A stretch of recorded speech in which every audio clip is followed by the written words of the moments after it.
ज़ैनब के पापा save tree. Arshad साहब कमरे में दाखिल हुए तो दुआ पढ़ रही थी। 1 2 3 4 1 2 3 4। कभी इससे आगे भी पढ़ लिया करो दुआ। कैसे पढ़ सकती हूँ? अभी 4 दिन तो हुए हैं स्कूल जाते हुए। मगर दुआ ट्यूशन तो कब से जा रही हो? तो ये वहाँ कौन सा पढ़ती है, बस बाजी को तंग करती है। कैसे करूँ याद? और खिलाओ आलू। चलो अभी आलू कहाँ से आ गए बीच में? तो और क्या, आलू खा खा कर ही तो मुझे कुछ याद नहीं होता। बच्चे तो शौक से खाते हैं आलू। जो खाते हैं आलू वो बन जाते हैं मोटे बालू।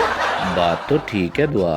तो फिर कुछ करे पापा जी, मामा को रोके कि वो आलू ना बनाया करें। अच्छा दुआ बेटा, चलो आओ आज हम गली में वॉक करने चलते हैं, इस तरह हम भालू भी नहीं बनेंगे। बस आलू बनाना ना छोड़ना। दुआ हंसने लगी।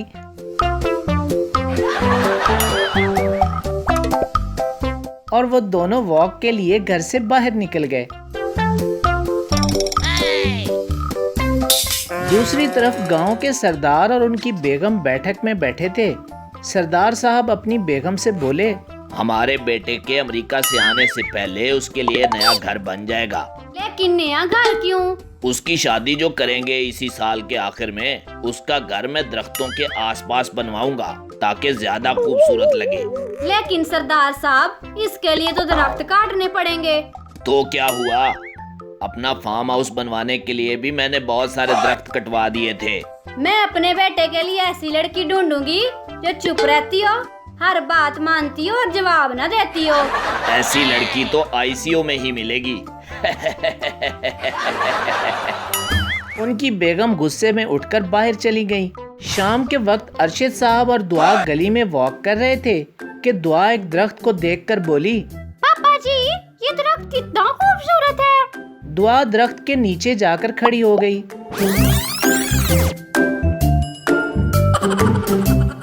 दुआ, ये बरगद का दरख्त तो बहुत पुराना है। दरख्त क्यों जरूरी है पापा जी? क्योंकि ये इंसानों को ताज़ा हवा देते हैं। हवा कैसे देते हैं पापा जी? दरख्तों के कौन सा पर होते हैं?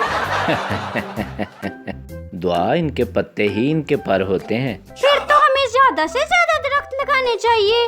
बिल्कुल दुआ बेटी। शाम हो रही है पापा जी, अब हम घर चलते हैं। फिर वो दोनों घर वापस आ गए।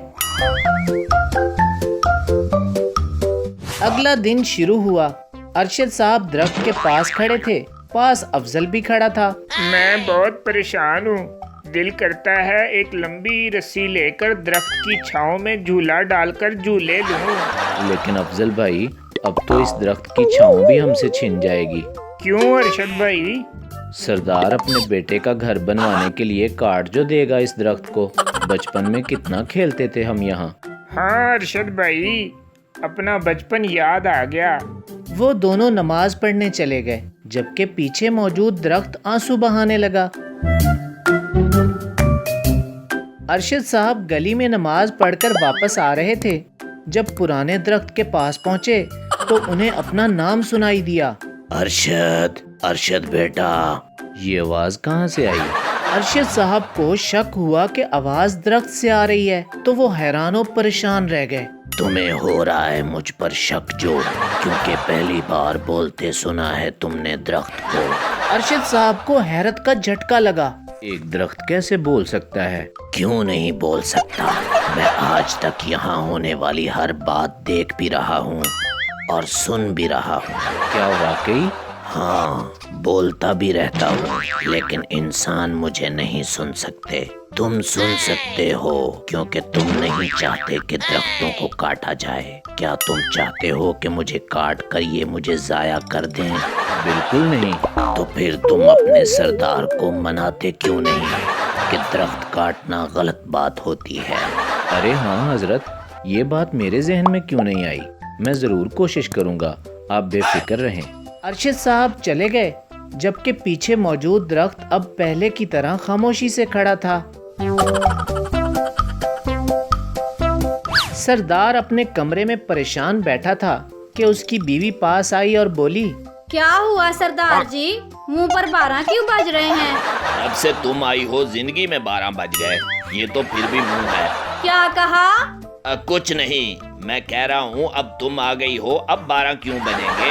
आप भी बहुत भोले हैं, कोई भी आपको बेवकूफ बना सकता है। शुरुआत तो तुम्हारे अब्बा ने ही की थी। इतने में मुलाजिम ने आकर बताया कि अरशद साहब आए हैं। ठीक है, उन्हें बिठाओ और पंखा चलाओ, मैं अभी आया। बिस्मिल्लाह जी बिस्मिल्लाह। आइए आइए अरशद साहब, कैसे हैं आप? लगता है आप किसी खास मकसद के लिए आए हैं।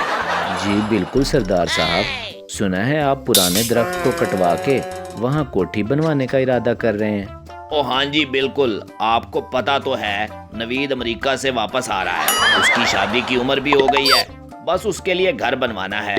मुझे तो वो जगह बहुत पसंद है अरशद भाई। लेकिन सरदार साहब, वहाँ तो हमारा सालों पुराना दरख्त है जिसकी छांव तले हमारा बचपन गुजरा है, जो हर राहगीर को छांव देता है, जिसके साथ हम सब गांव वालों की यादें हैं। वो दरख्त तो तब से यहाँ पे है जब ये गांव भी यहाँ आबाद नहीं था। लेकिन अरशद साहब, मैंने भारी रकम भर के वो जगह खरीदी है और मुझे वहाँ नवीद के लिए कोठी बनानी है। सरदार साहब, गांव में बहुत सारी जगह हैं जहां ज्यादा खूबसूरत घर बन सकता है। मेरी इस बात पे गौर जरूर कीजिएगा। अरशद साहब वहां से चले गए और सरदार साहब सोच में पड़ गए। बरगद के दरख्त के पास सरदार, अरशद साहब और गांव के लोग खड़े थे। मेरे प्यारे लोगों, आज के बाद इस गांव का कोई दरख्त नहीं काटा जाएगा, क्योंकि दरख्तों से ही माहौल की खूबसूरती होती है। लेकिन सरदार तो इस दरख्त को आज ही काटने वाले थे। हाँ, मगर मुझे अपनी बजाय आप सबका फायदा भी देखना है। ये सब अरशद साहब की नेक नियति की वजह से हुआ है। सब लोग अरशद साहब के लिए तालियां बजाने लगे। फिर सरदार ने दरख्त को पानी दिया और नए दरख्त लगाने का वादा किया। इतने में मुलाजिम भागता हुआ आया और बोला, जनाब, फार्म हाउस तो आज सरसब्ज हो चुका है। ऐसे लगता है जैसे हर पौधे पर कोई फूल खिलने वाला हो। सरदार सुनकर मुस्कुराया और बोला, अरशद भाई बहुत शुक्रिया, तुमने तो मेरी आंखें ही खोल दी। अरशद साहब मुस्कुराने लगे और उन्हें लगा जैसे बरगद का दरख्त भी मुस्कुरा रहा हो। जब सब लोग चले गए तो दरख्त बोला,